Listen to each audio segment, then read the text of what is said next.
Welcome to another LaxFactor podcast quick hit. Today we're going to start a 5-part series documenting the 5 most exciting offensive players returning to the field in 2019, brought to you by Willoughby's Coffee and Tea.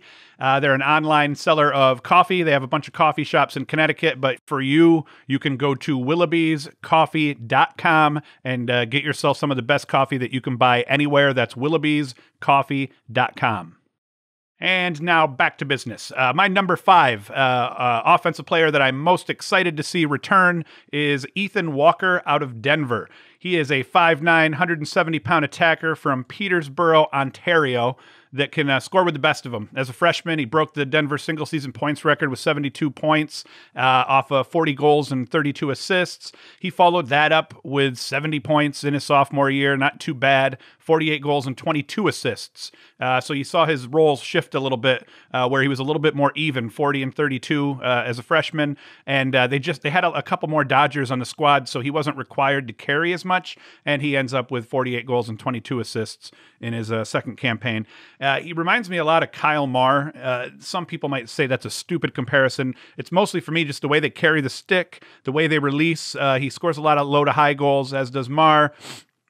But where Marr's all fun and fire, Walker is deathly ass serious.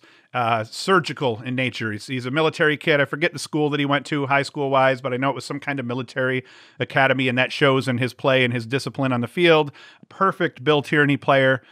He brings to the table all of the traditional attributes that you'd expect from a Canadian offensive player, but he's also a very capable dodger and distributor when called upon. Not that Canadians aren't good dodgers and distributors, but in his case, when you think of a Canadian, you think of the old school Canadians that scored goals and were crease attackmen. He can do all of that, and he's incredible off ball, but he's also deadly dodging also. He does not shy away from carrying the ball at all.